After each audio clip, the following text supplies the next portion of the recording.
The king's laughter died among the stone kings like a torch guttering in a draught. They had walked long in the crypts. Robert's voice had filled the dark with stories and boasts, with long-ago names that only he and Ned and the dead remembered. When they reached Lyanna's statue, Robert's mirth had faltered. He stood staring at her marble face with a kind of hunger that had nothing to do with food or wine. Ned could hear the slow drip of water somewhere beyond the torchlight, a patient sound, and the soft rasp of Robert's breath that was not as soft as it had been when they were young. "Come south with me," Robert said without preamble. "I have need of you." "You have a court full of lords?" Ned answered, and felt the old ache behind his ribs as he watched the torchlight dance across Lyanna's stone hair. "I have a court full of flatterers." Robert's mouth twisted. "Jon is dead. I am surrounded by foxes and snakes, and worse, fools who think themselves clever. I do not ask for your love, Ned. I ask for your service. I am the same man I was when we rose together." "You are the king," Ned said softly, "and you are my friend." Robert lifted the torch until Lyanna's face glowed. "By the gods, Ned, I am lost without a compass. Jon was that for me. Be that now. Be my hand." Ned let the weight of the word settle. Hand. He had ridden south once to lift a king onto a throne. He had returned with ghosts. Winterfell's stones had steadied him since. The slow and honest rhythm of the north. The godswood and the hot waters. Snow in season and harvest in season. Children born, men buried. He had sworn never to drown in the south again. "I cannot," he said. The truth hurt to speak. "I cannot leave the north." Robert turned as if struck, the torch shaking in his fist, sparks spinning. "Cannot?" he echoed. "Or will not?" "Winter is coming," Ned said. "The watch is scarcely more than a memory of what it was. My brother rides the haunted forest with too few men. I have sons to make into men and a realm of my own to govern. The north has slept easy because I have watched. I will not turn my back on that trust." "And what of our realm?" Robert demanded. "What of the south that you hate so well? It is mine to keep, but mine is a reign of wine cups and hunting horns if I have no one to scourge the vipers from my bed." He half laughed. "7 hells. Stannis will say good. Stannis will tell me duty demands he be hand. The gods spare me." "Stannis is a good man," Ned said. "Stannis is a book bound in iron," Robert snapped. "He will lock me in the cover and nail it shut." He stared at Lyanna again. When he spoke next, his voice was roughened. "I thought you would not refuse me." "Not you." Ned could have lied. He could have said he would think on it or that he would come for a time. But he was weary of lies. He had worn one for 15 years, a living lie with a boy's face and a snowy wolf's eyes. And if the lie had been woven of love, it was no less binding for that. "I am sorry," he said. Robert's lips flattened. For a heartbeat, there was only the sound of dripping water and far above the muffled life of Winterfell. Then the king said, in a voice more tired than angry, "Then I will find another compass. But God's help me, Ned. I wished it might be you." They climbed back to light, the cold stone steps turning underfoot. In the yard, the day was iron gray and biting. The royal party had made Winterfell a chaos. Golden Lannister cloaks beside Baratheon stags, banners flittering, servants darting like nervous fish. On the first landing, Sansa and Arya stood together in their cloaks. Sansa curtsied. Arya fidgeted, and Nymeria's wet nose nudged Ned's hand. Cersei Lannister, tall and cold and perfect as frost on a blade, watched it all as if she judged a pageant. Robert clapped his gloves and barked orders, calling for wine, for bread, for a fresh horse, then laughed again with Renly about some jest of boars and girls. The hurt at the crypt door seemed swallowed by his appetite. Yet when he looked at Ned, his smile faltered. Later, in the Godswood, Ned told Catelyn what he had done. The Heart Tree's red eyes watched, expressionless. "You are certain?" she asked. "It is not every day a lord turns from a king's hand." "I am certain," Ned said.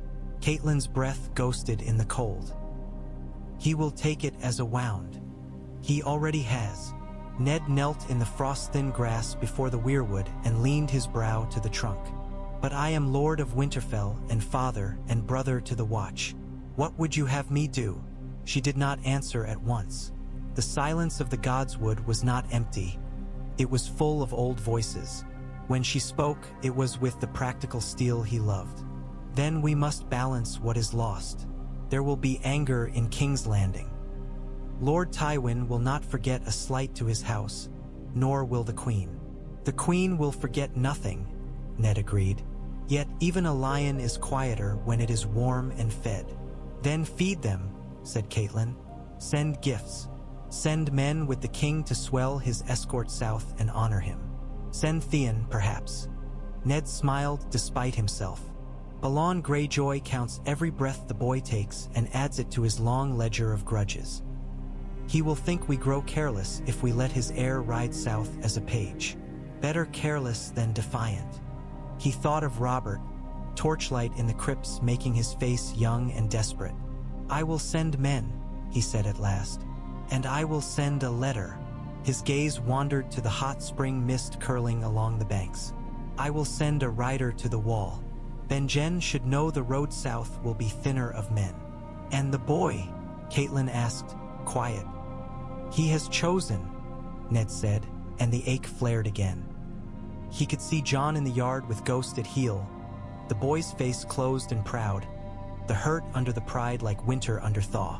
He could see the way Catelyn's mouth hardened unconsciously when Jon walked into a room, as if bracing for weather. Some lies a man told and told until they made his bones. Let him go where he will be wanted for himself. Catelyn laid a hand on his shoulder. He covered her fingers with his own, and they were warm in the cold. When Bran fell, Winterfell held its breath. He was a boy who climbed faster than thought, and thoughtless fell. The courtyard filled with running feet, with cries, with blood that seemed too much to have come from such a small body. Catelyn's face was white and fierce and disbelieving. Robb's voice broke as he shouted for Maester Luwin. Rickon wailed. Arya stood silent and wild-eyed.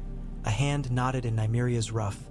Sansa wept, tremulous and lovely. And Ned felt something twist and break in him as he lifted his son, and the breath rattled slow and shocked from Bran's throat. The king hunted and laughed and roared and demanded strong wine while Bran hovered like a ghost between worlds. Cersei came to the sick room with a cool expression and a sweetness that did not sweeten the air. Jaime came once and stood at the foot of the bed, watching Bran's slack face with his head slightly tilted, as if measuring. The wolves would not leave Bran save Ghost, who only looked and looked with those red eyes that saw too much, until even Catelyn was too tired to forbid him. When the catspaw came for Bran, the wolves saved him. Summer's snarl tore the quiet, and Catelyn's hands bled, and the fire burned the man to stinking ruin. Ned stood in the smoke-stained room afterward, smelling char and copper and wet dog, and the world seemed very simple. Someone had sent a killer after a sleeping boy. That someone had thought to end a piece of Ned Stark's heart with a knife that glinted like a shard of night. "Valyrian," Ser Rodrik said over the blackened remains of the blade. His thick white mustache was singed at the ends. "A rare thing. Not so rare in King's Landing," Theon Greyjoy said, too lightly. He had killed the man without hesitation, his face alight with the savage joy of it, the smell of burnt hair in his clothes. He laughed, and Robb glared at him. "Rare enough that such a blade is noticed," Ned said. "Find out who in this castle saw it." He sent men to question and search. He sent ravens to the Watch and to Riverrun, telling Hoster Tully that his grandson had nearly been murdered, that a knife like a sliver of dragonglass had been used. He sent Ser Rodrik by the White Knife to White Harbor to sail for the Vale, to bring word to Lysa Arryn that it was not only husbands who died in the south.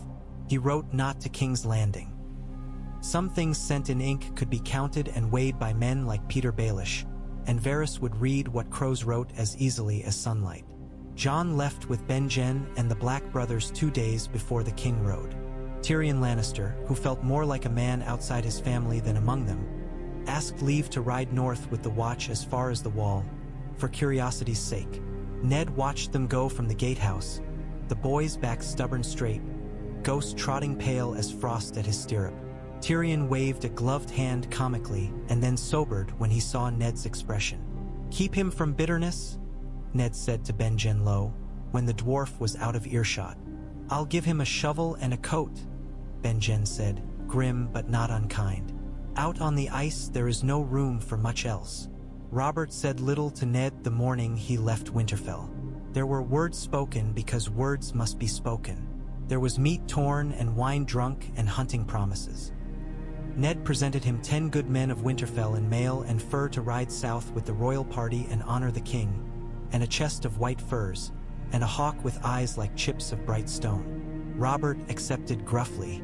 Cersei smiled without warmth.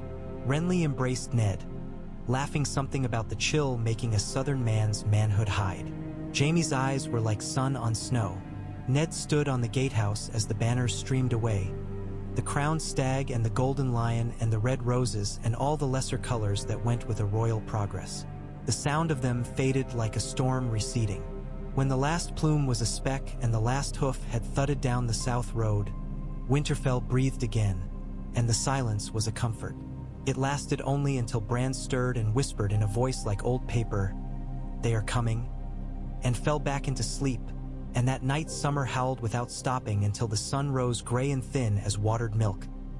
Tyrion Lannister drank a skin of sour wine at the top of the wall and laughed until his breath smoked. He had braved the boy's cold courtesy, the watchful White Wolf, Benjen's melancholy, the Black brothers and their earnest vows, and the knowledge that his sister would have preferred he fall from a high tower to his death. Curiosity indeed, he thought, staring north into a white nothing that was not empty. The wildling whores and camp followers made better jokes. Yet when the boy Jon Snow came to stand beside him with the gracelessness of youth and the gravity of one who has known very little kindness, Tyrion found he did not mind the cold so much. "You will hate it," he told the boy cheerfully. "All of it. You will hate the cold and the food and the men and the gods. And then, if you live long enough, you will think it is the only honest place left." Jon's mouth made a shape between a smile and a frown. "I asked to come. Of course you did. You wanted to be worth something in a ledger where you feared you were ink in the margin." Jon looked at him quickly. "You see too much." "I am short," Tyrion said. "The world does me the courtesy of overlooking me. It is useful." He lifted his skin in salute to the frozen north and then lowered his voice. "And it is no jest when the old bear speaks of wolves and worse. Do not let them make you only a sword. Even swords rust." Jon thought of his father bending over the map of the north. He thought of Catelyn's cold eyes and Robb's hot loyalty and Bran's still hands. He thought of a promise given in a godswood, to be true to the brothers he had not yet met. "I will remember," he said.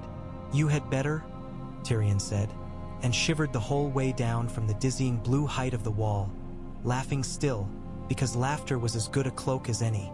Word rides faster than hooves, but not so fast as fear. Before Ser Roderick's ship made Gulltown's harbor, Robert's letter reached Ned Stark. It was only a few lines, signed with a blurry scrawl that Tyrion would have recognized for having seen the king write drunk and sober. "Ned, I am sorry for the Crips. You were right and I was wrong. You are a stubborn old wolf and I love you for it. The council hounds me. Renly yaps like a lapdog. He wants to be hand. Can you think? Stannis writes that the city is rotten and only fire will cleanse it. Cersei is sweet as a poisoned peach. I mean to a point, Renly. Think on it and laugh. I will come north again to hunt boar. Do I make you envy? Ha, Robert." Ned read it twice and laid it on the table. Renly Baratheon as hand would temper the Lannisters' pride and soothe the court's fear with a smile and a gift. He would not look for poison in his wine. He would not look for knives in the dark, either. "He is too young," Ned told Catelyn. "He is of an age with many who have done great things," she said, though doubt pinched her mouth. "Great things are often done with old steel," Ser Roderick observed when he returned by River Way, white whiskers bristling, cloak salt-stained, face grave. "Lady Lisa will not receive envoys of the crown. She says King's Landing is a nest of adders. I could not get a second audience. I left your letter with her steward. The veil is sealed. She will not even allow us her counsel, Catelyn murmured. She allowed me to see a man who once squired for Jon Arryn, Ser Rodrik said. He says the late hand was asking questions before he died. About bastards. Robert's bastards? Ned asked. So he believed. The squire thought it odd. But Jon Arryn was kinda odd things. There are black-haired boys and girls enough in King's Landing. Ser Rodrik tugged a mustache he had not trimmed since the fire. The city is uneasy. The Queen's household grows, and the King grows bored. Lord Renly beams at everyone like a new groom. The small folk say the hand loves tourneys more than truths. Jon Arryn was asking about hair, Ned said slowly, and felt a prickling he could not name. Something about seed and soil, about color, about the way Maester Luwin had once smiled at Sansa's auburn hair and said something about Tully blood. A stray thought, nothing more, and Winterfell drew him back. Bills of grain, harvest tallies, a dispute between the Bolton's lady and the men of White Knife about river rights, a wolf pup that would not stop chasing hens, Bran's slow waking eyes. Bran's dreams were full of rustling leaves and white eyes and a crow with 3. When he finally woke for good, they sat him up in a chair beside the hearth and he cried. Not for the first time, not for the last. He could not feel his legs. He could feel everything else. That too was a kind of pain. I climbed, he said to Ned one night when they sat together with the wolves asleep around them and the house quiet but for wind in the chimneys. I climbed better than any of them. You did, Ned said. I don't remember falling. Sometimes the gods are merciful, Ned said, and prayed his face did not show the terror that thought woke. If I cannot climb, what am I? Bran whispered. You are my son, Ned said. The winter town murmured of wolves and kings and knives. Osha came down out of the wolfswood with a ragged clutch of wildlings, hungry enough to risk it, and met Robb Stark and Theon Greyjoy and a spear with the sigil of Glover on the shaft. Theon laughed when they bound the woman. Robb did not. Osha lifted her head and looked about her with a feral patience. The cold rises, she said when Catelyn questioned her. The dead move. You feel it in your wood here? The big trees twist in their sleep. It is only wind, Theon said in the way boys do when wind sounds like wolves. Ned listened and sent more men to the wall, old bannermen with good sons who knew the snow. He sent Ser Jorah with them, and 30 of Winterfell's best, as a gift to the old bear. The wall is all our wall, he told Maester Luwin when the Maester fretted about the danger. If it falls, the cold will not stop at the neck and bow politely. Then we will have done a good thing before the cold, the Maester said, and adjusted the chain at his throat, and added a white bead in the raven's roll for ravens sent to every keep in the north, reminding them that winter fruits must be set aside, that grain must be gathered twice over, that watch must be doubled. In King's Landing, Renly Baratheon wore green velvet and a rose in his breast and laughed often. His laughter was a blade in a silk sheath. It cut nothing. He arranged feasts and tilted in the yard, spoke honeyed words to Cersei and dined with Lord Tywin's Darmen and smiled when Varys purred and promised to be guided by his betters. My brother wanted a friend, he said to Ser Loras the day the hand's chain settled on his neck. He has one. That chain will pull you under, Loras warned in his mild way. Then you may drag me out, Renly said, and kissed him in the shadow of a tapestry when the hall was empty. Robert hunted, Lancel poured, the boar charged, and the king roared his last jokes at it, and it gored him because even kings are only meat when the time is right. His blood was black with wine and slow. He dictated a will with a hand that shook, and the ink ran and the letters wobbled.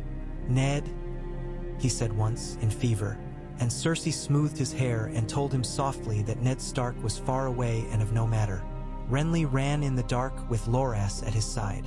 We cannot fight lions in their den, Loras said, steady, while they gathered men in fear and haste. I am no lion to be toyed with, Renly snapped, but he rode for Highgarden nonetheless. Littlefinger counted coin in his mind and decided which river to ford and when. Varys listened to the city breathe. Cersei smiled. Joffrey preened. When the raven came to Winterfell, It brought a cold that was not in the late autumn air. Ned broke the seal in the great hall with all the household watching and read a few dry words that shrank the world. The king is dead. He was surprised to find himself remembering a young man with a warhammer and a grin, rousing the storms with his voice, and then the older man in the crypt with a torch and lost eyes. He sat alone in darkness a long time afterward, listening to water and wind. A day later, a second raven came, this one with Stannis Baratheon's sharp hand. "Lord Eddard Stark, you are known to be an honest man. I set down here a truth that others will not speak. The boy Joffrey is not my brother's son. He is born of incest between Queen Cersei and her twin brother Ser Jaime. I know it and can prove it. Jon Arryn suspected and died for it. I will claim what is mine by right. I call upon you to remember your oath to the crown and to the law. Stannis of House Baratheon, Lord of Dragonstone." Ned read it 3 times while the hearth's heat dried the sweat on his palms. He remembered Jon Arryn's squire's tale. He remembered black hair and golden. He remembered that book Jon had asked for, lineages and histories of the great houses, and Maester Luwin's soft lecture about seed and soil. He remembered Lyanna, and promises, and how truth could cut. Catelyn read it and shut her eyes.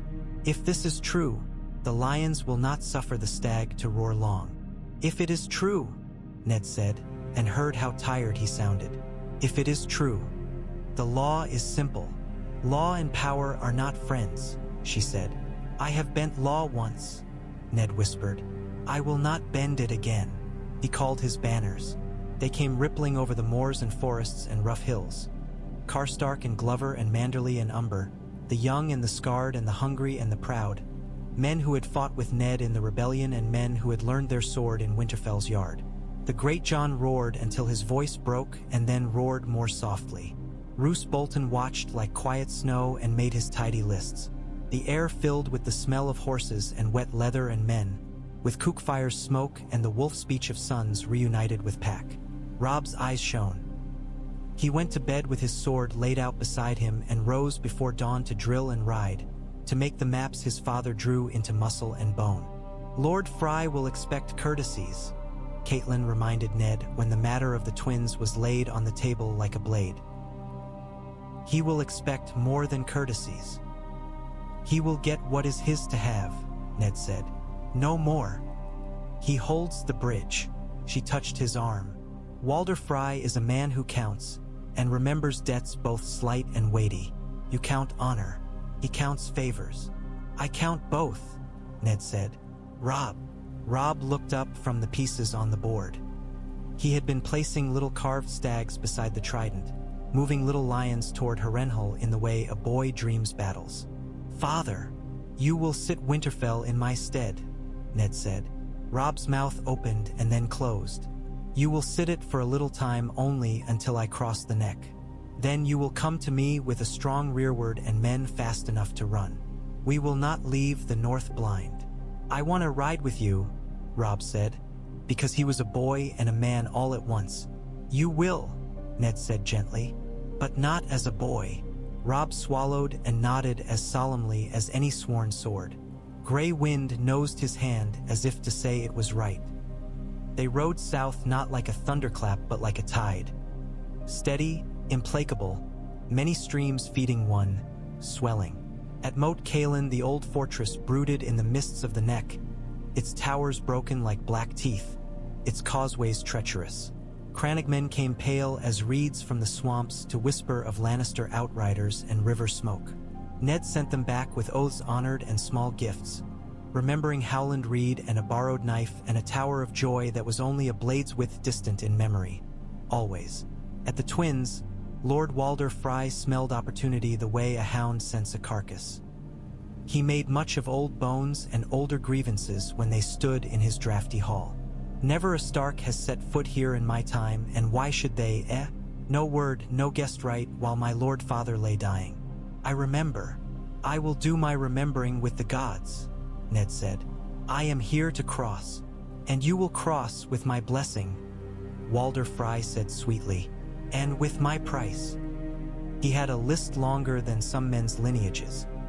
He wanted a marriage for a daughter or a granddaughter or a great-granddaughter, a fostering, favors, offices, a place at court for some sharp-eyed twig of fry. He wanted a song. He wanted to be flattered in exactly the way he needed. "You have 50 years on me, Lord Walder," Ned said when the lists and the wrangling were done. "You know better than I which promises are worth keeping and which are worth hearing. I will keep what I give." His voice did not rise. He gave the phrase of fostering, Olivar, a clever boy, to ride north and be page and then squire to Rob under Maester Lewin's eye. He promised a Fry Bridgewarden's office that meant work more than glory. He promised justice first and kindness when earned. When Walder Fry asked for Arya's hand in some far, prudent year, Ned shook his head. "Arya will choose in her time," he said. "A girl," Walder sneered. "A wolf," Ned said, and something in him was colder than the hall. They crossed. The riverlands smoked. Gregor Clegane's riders had moved like fire, not because Catelyn had seized a dwarf at a crossroads. She had not, but because Tywin Lannister knew the realm would be a game of knives now that Robert had died and his grandchildren sat where they did not belong. He had sent animals to do a man's job, and the animals had burned millers in their houses and hanged boys in orchards. The trident ran gray with ash. Edmure Tully had mustered and been beaten by Jaime Lannister, who rode like a storm, gold-quick and reckless, and took the field with a flourish and a grin, and captured Catelyn's brother in his own lands and besieged Riverrun. Ned changed his map. He turned men at night, like a river wearing a new bed. He let Roose Bolton have the van for a time, because the man's cold patience was a useful blade when used, and he kept the Greatjon close because the Greatjon's roaring courage lit the cold, and he kept himself at the quiet center trying to think 2 battles ahead. He sent Catelyn to Riverrun with a guard as soon as the crossing was safe to speak with her father and comfort a people who were to be his people now that the world had turned. She rode hard. At Seaguard she saw the ship's hoster Tully had not the strength to launch. At Riverrun's red walls she saw banners droop in the rain and men look up with wan hope. She went to her father, who lay thin and fevered and railing in lucid moments at the indignity of a Tully beaten in his river. She kissed his brow and took his hand and then took command of kitchens and ravens and courtyards and men's tempers, because Catelyn Tully had been born to order rooms, and it is a kind of war to make chaos yield. Ned turned west, sending fast riders to harry Jaime's foragers, baiting the Kingslayer with small victories. Jaime was a man who raced to a challenge. He did not slow for traps unless they promised laughter. When the Stark scouts brought word of his camp by the Whispering Wood, Ned laid a plan like a net. Robb came to stand over the map, watching his father's hands. "You are not afraid of him," Robb said. "I have seen better men than Jaime Lannister die on their backs," Ned said. "I have seen worse men cut down, too. Do not measure an enemy only by his pride." They struck at dusk when the light lies. Gray wind ghosted ahead, all silent teeth. The Greatjon's men roared on the right, Bolton's foot held a cold center, and Ned drove the left like a dagger through leather. The Whispering Wood whispered. Men shouted. Horses screamed. A standard toppled, and a boy clawed at it until it rose again and then fell forever. Robb's sword was notched twice and his arms shook, and he remembered to breathe because he heard his father's voice across the din tell someone to breathe, damn you. And then the Kingslayer was there, bright and deadly, laughing as he cut his way through 3 good men. Ned rode to meet him. They had danced beside each other once with steel and fire, years ago on a different river when a different king was at stake. Jaime swung and laughed and cursed, all at once, his golden hair dark with sweat. Ned did not laugh. He fought as he always had, with economy and purpose, and when the moment came, he gave the word, and a noose of men and trees tightened around Jaime Lannister's bright bravado. Gray wind's snarl froze Jaime's horse. The Kingslayer flashed, and then a pike but smashed his wrist and his sword went skittering in leaves. He looked up at Ned Stark and almost smiled, defiant. "At last," he said, "I shall have a clean bed in a clean cell, I hope. I am tired of riding." "You will have clean food if you speak cleanly," Ned said. "You have burned millers and boys." "My father has burned them," Jaime said. "I have only beaten your uncle-in-law. Your nephew is a proud man for the next life, I think." Ned had him bound and sent under heavy guard to Riverrun. He did not relish it. Honor does not relish, it simply does. When Catelyn stood over Jaime in a Riverrun cell, she looked at him with a calm that was not calm at all. "You killed my cousin," she said. "I killed many cousins," Jaime said idly. "I forget some of their names. Forgive me." Her hand trembled. She folded it tight. The Riverlands breathed again in small gasps once the Kingslayer's bright danger was caged. Tywin Lannister did not breathe. He shifted. He moved his armies from Harrenhal up through the Green Fork with iron hunger, and for a time it was Tyrion Lannister's task to hold a crossing with a ragged train of men who loved him little. He did not know it would matter to the realm. He only knew he valued his own skin. At the battle by the Green Fork, he survived wild luck and dirt and a hammer blow of Stark men that was not quite the hammer it could have been because Ned Stark had sent his true weight elsewhere. When the ravens flew across the realm with Stannis' letters, loud men shouted and quiet men counted. Renly put on a crown of summer and was cheered by Highgarden's green halls. Stannis wore a crown of iron and fire that no one saw but him and a red woman who smiled while the wind off the narrow sea tried and failed to snuff her candle. "The night is dark and full of terrors," she said, and Stannis said, "The day is plain and full of work." Davos Seaworth carried letters and hard truths between Dragonstone and Storm's End and sometimes kept his mouth shut at the right times. A raven found Winterfell with the first snow and old news. Renly had named himself king. Another raven came with Stannis' seal and fewer words. "He usurps." Ned looked at the two pieces of parchment and thought of law, of which man bent when and why, of the bends that could not be allowed or all would break. He remembered Robert's laugh. He remembered Lyanna's eyes. "I will not bend," he said to the gathered lords. "The law says Stannis is king. The law will have the North swords." There were roars and there were whispers. The Great John slammed a fist on the board and roared that at last they had a king worth swearing for. Roose Bolton said nothing and smiled without showing teeth. Wyman Manderly nodded, already counting what bread a new king would need when the snow came thick. Lady Meage Mormont said that bears respected only those who did not flinch. Ned sent ravens. He sent men to speak in person, because words on paper can be twisted by clever fingers. He sent Catelyn south to treat with Renly all the same, because war is also the art of building bridges you may one day burn. She found Renly in a green dream of tents and banners and perfumed plumes, a golden host playing at war. She told him truths. He smiled. He introduced her to Marjorie Tyrell, who was very beautiful and very shrewd. "Stannis will never do as men want," Renly told Catelyn. "He will only do as the law wants, and the law wants hard things." "The realm needs hard things," Catelyn said. "The realm needs joy," Renly said lightly. "The realm needs bread," Catelyn answered. "Bread and a quiet bed and nights without screams." Renly tilted his head. "You have known too much of screams," he said, not unkindly. Catelyn's final words to him were tired. "Do not pay women to cry for you later," she said. "Listen to them now." He did not. The Red Woman stood with Stannis before the black walls of Storm's End and breathed smoke like prayer. Catelyn and Brienne of Tarth watched the night split. Death can be many things. That night it was a shadow with a man's face. Renly died with surprise on him like frost. His green army wintered overnight. The Tyrells bent like a reed and then sprang up pointed a different way. Catelyn rode hard to Riverrun with a taller, narrower grief than the one she knew. Grief for men who might have grown wiser given time. In King's Landing, Joffrey preened and Cersei schemed and Renly's death made them bold. Tywin wrote that he would march to smash Stannis like a gnat.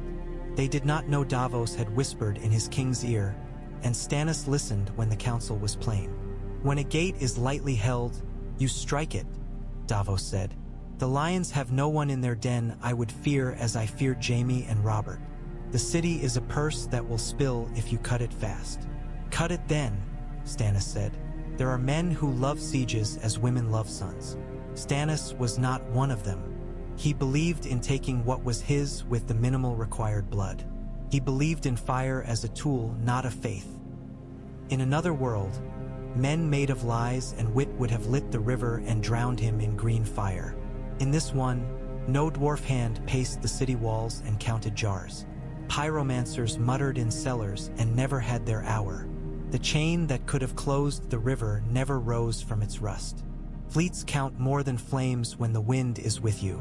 Stannis' ships rode hard on the Blackwater and broke the few that dared stand, and his soldiers boiled like ants onto the quays, and the city guards broke and ran because the lions they trusted were busy elsewhere, and because fear loves company and found plenty on those cobbles. Cersei gathered her children and her poison and her prayers in a high room. Sansa Stark was not there to sing for her. Sansa was in Winterfell where the wind sang older songs. Joffrey screamed for his mother when the battle cries rose up like tide. The Hound laughed once, bitterly, and then vanished like a shadow himself. It did not matter. Stannis entered the Red Keep with his jaw set and his sword bloody.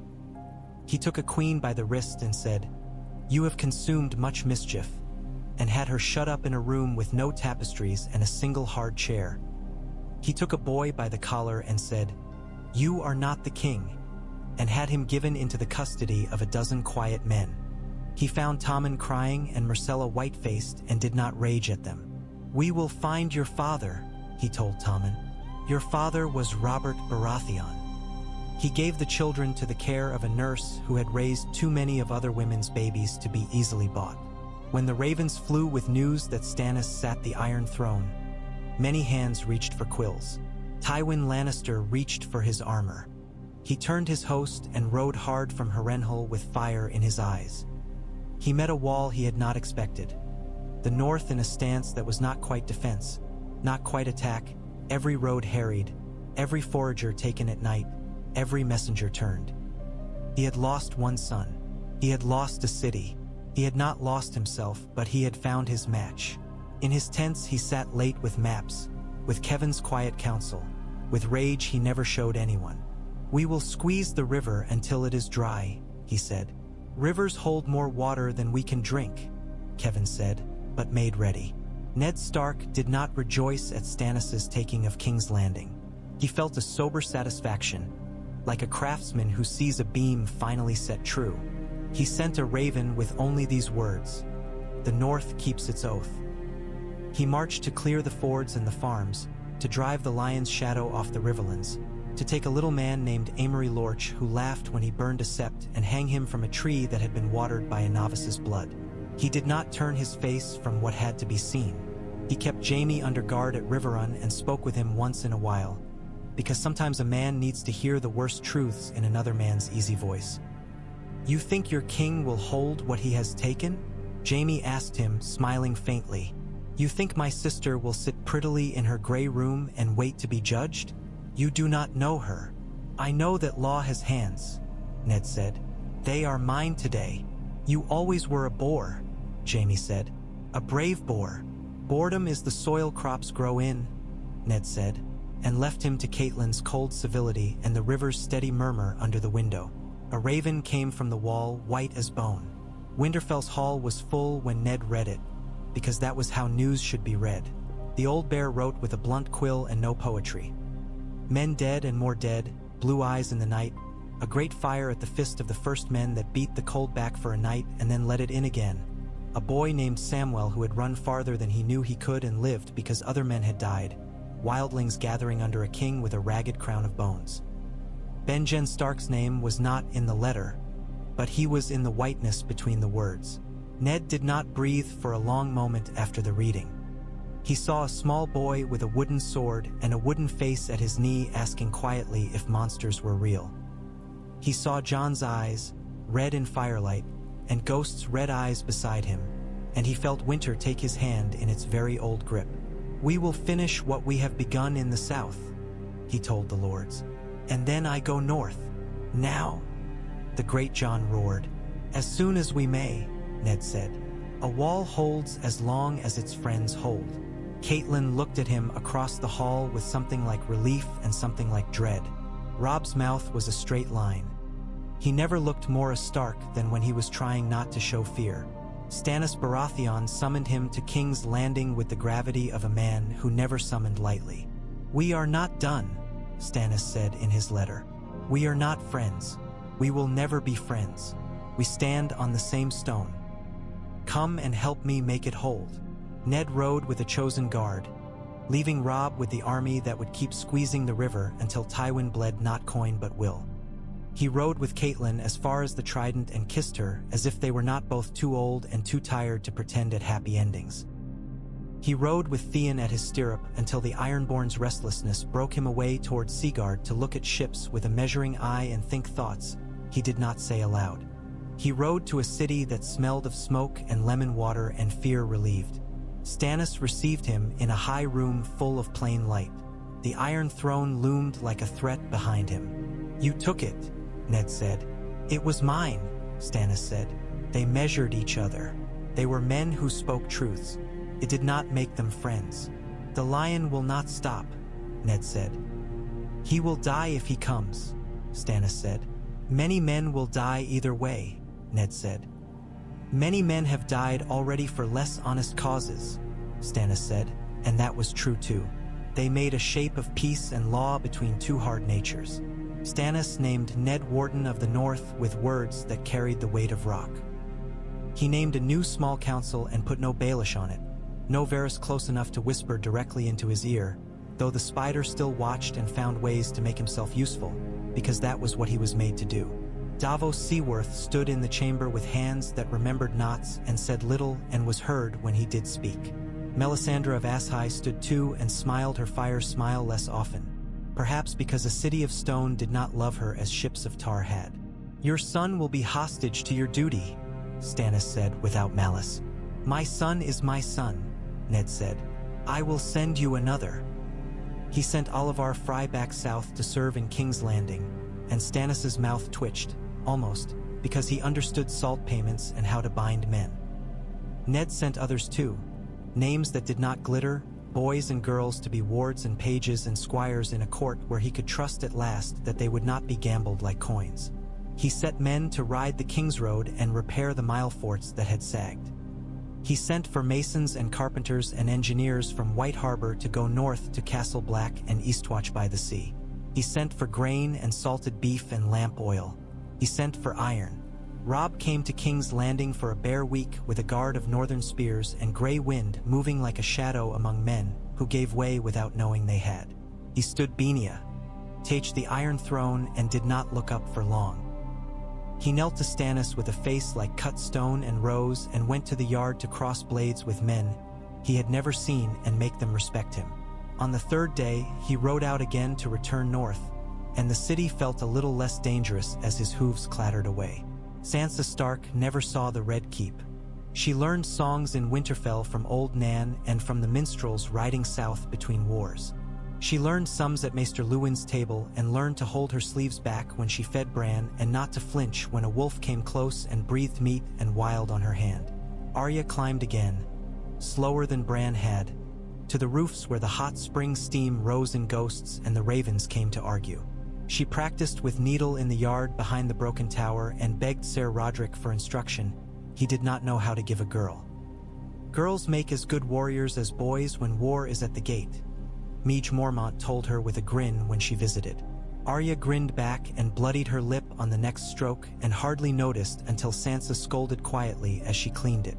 Bran learned the world from a chair and from a wolf and from dreams that left him breathless.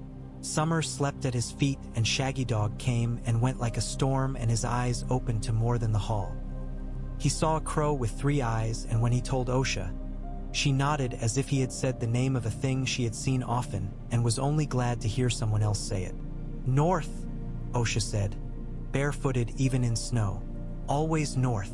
"Not yet," Catelyn said, and kept him with hands that would open when the time came because she had learned that lesson too. Jon Snow bled for his vows and rose and bled again. He saved the old bear from a dead man's hands and woke with a new sword at his side and a new weight on his shoulders. He walked north beyond the wall with Corran Halfhand and listened to the wind.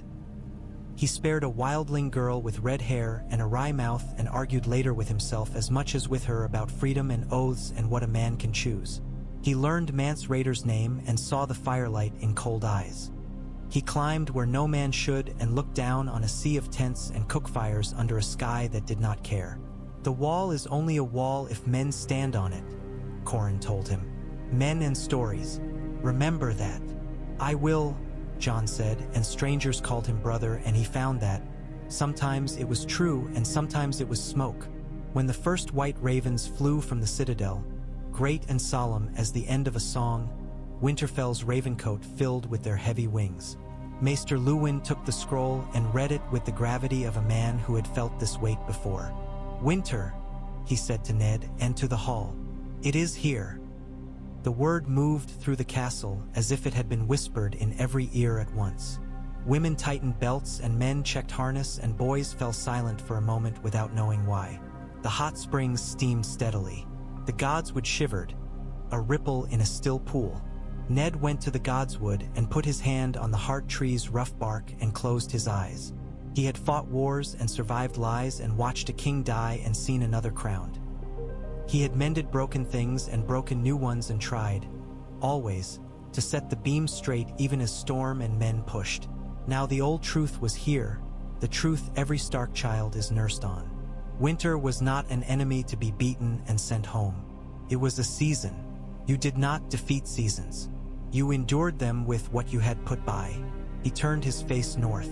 Stannis came himself to Winterfell a month later in a convoy that was more austere than most men's funerals. Davos was with him, and a hard-faced girl with burnt fingers who never left the Red Woman's side, and a dozen lords with their teeth set. They stood in the great hall and spoke plainly while the fire popped. "The wall must be held," Stannis said. "I have sat the throne a handful of months. I have worn a crown that fits poorly any head. I have driven back a lion with a boar's hammer and a stag's stubbornness. This all matters less now than the wind from the north. I will ride." "Ride?" Ned said, and their eyes met with an understanding that did not need adornment. "My south will be held by others," Stannis said tersely, never trusting men he named aloud. "Your south will be held by your son." "Robb is ready," Ned said, and realized it as he spoke.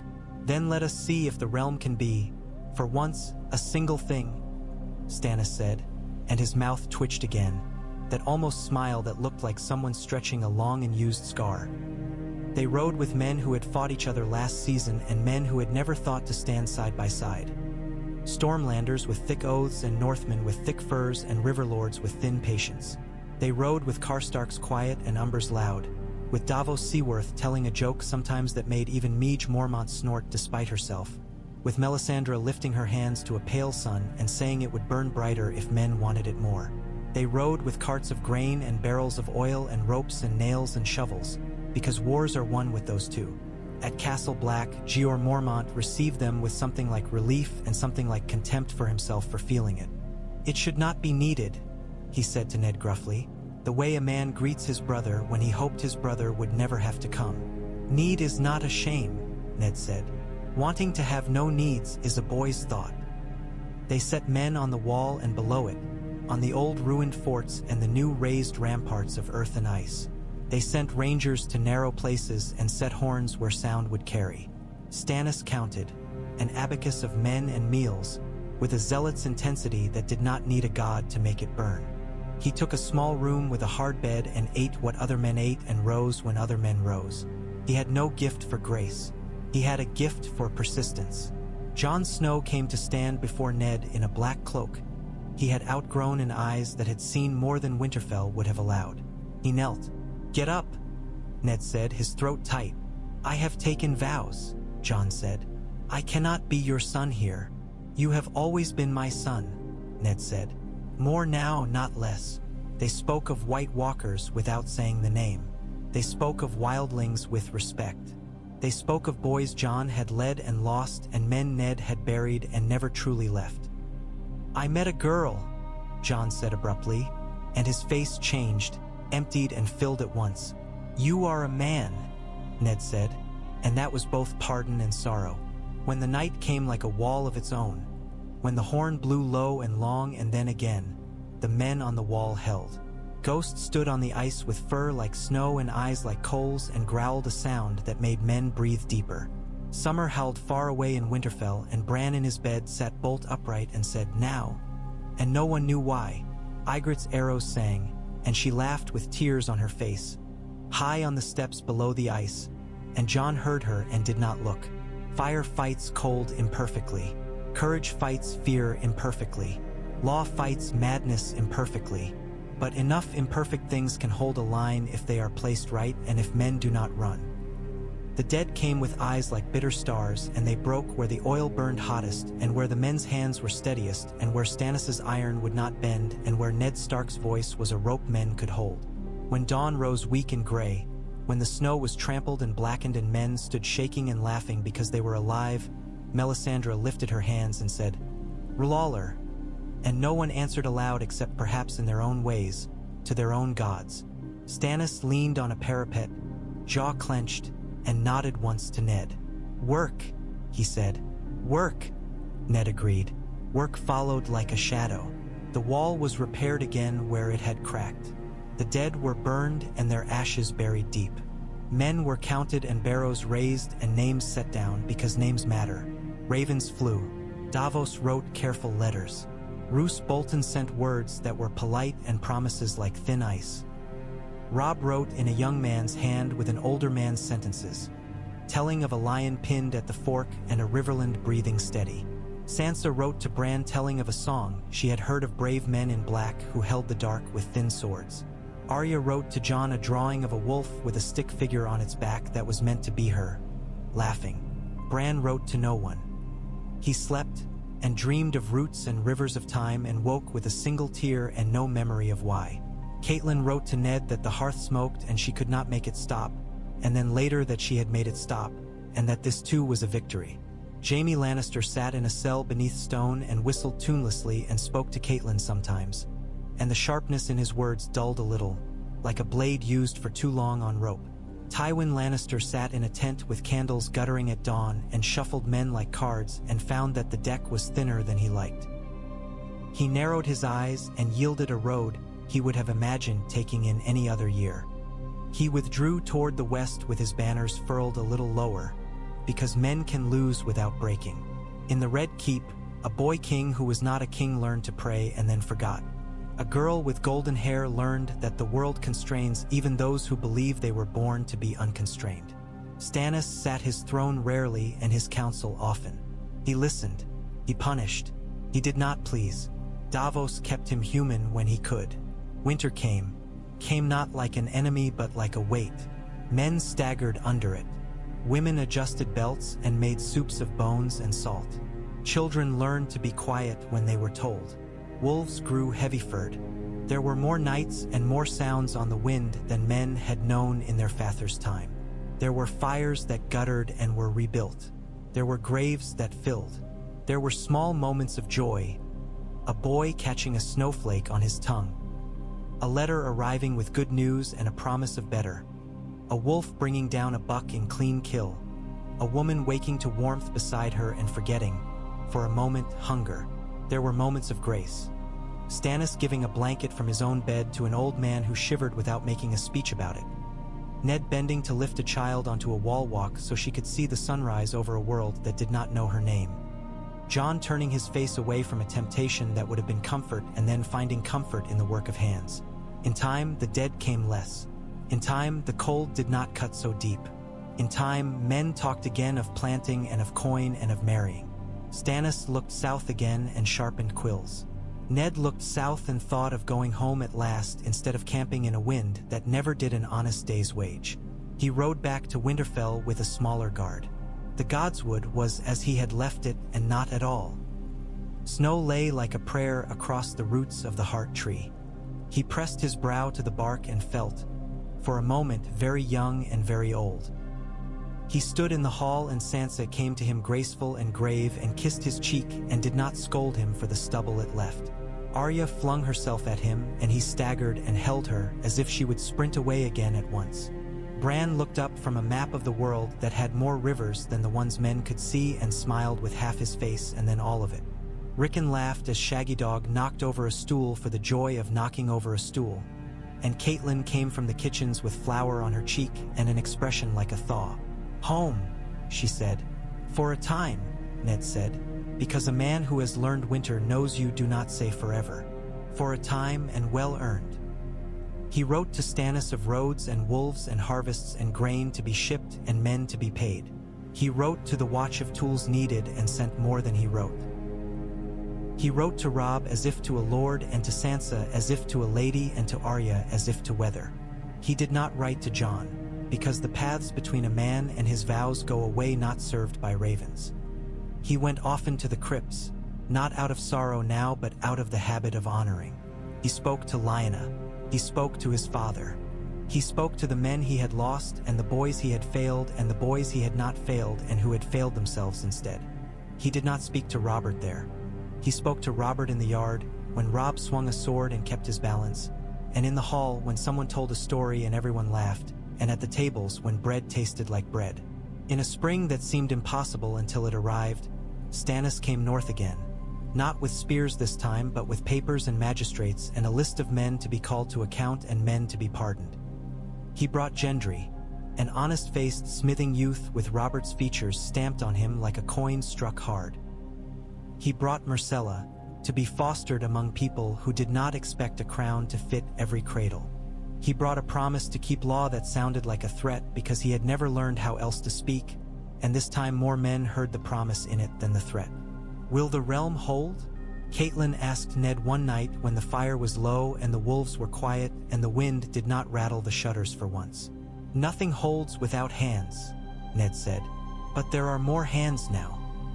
He thought of Stannis's hard ones and Davos's scarred ones, of Catelyn's sure ones, of Robb's eager ones, of Jon's calloused ones gripping a sword that was both gift and burden, of Arya's quick ones and Sansa's careful ones and Bran's light ones resting on Summer's fur like a prayer. He thought of thousands of other hands he would never know. Enough, perhaps. He rose before dawn the next day, as was his habit, and went to the yard. The sky was that tender moment before light takes hold, and his breath plumed as he stood. He could hear the hot springs whispering under the stones and the first stirrings of the castle day. He felt the weight of his cloak and the old, familiar weight of his honor, which was lighter than it had been once, because it was shared. Robb came to him, and they crossed swords not to prove but to remember. Robb's blade rang true. He smiled around his breath. "You are slower," he told his father insolently. "You are faster," Ned admitted, and tapped his son on the pauldron cleanly. They laughed. The sound carried up to the towers where Sansa stood with a cup of hot cider and warmed her fingers. It carried to the roof where Arya had climbed again and sat like a small, dangerous gargoyle watching. It carried to the room where Bran opened his eyes and saw sunlight on the wall and smiled without knowing why. It carried to the kennels where Grey Wind raised his head and thumped his tail and Ghost, far away on an ice-blue wall, pricked his ears and did not know what he had heard but knew he had liked it. It carried to the Godswood where the heart tree watched as it always had, silent and red, and a little wind stirred the thin new leaves, making a sound like soft applause. Ned lowered his sword and breathed in air that did not hurt. He felt the north under his feet and the long beat of his own heart. He thought of the day in the crypts when he had said no to a king and yes to everything that had followed. He thought of the men that decision had cut and the men it had spared. He thought of the beams set true and the house holding. "Again?" Robb asked, grinning. "Again," Ned said, and they raised their swords and the day began. ChatGPT can make mistakes. Check important info.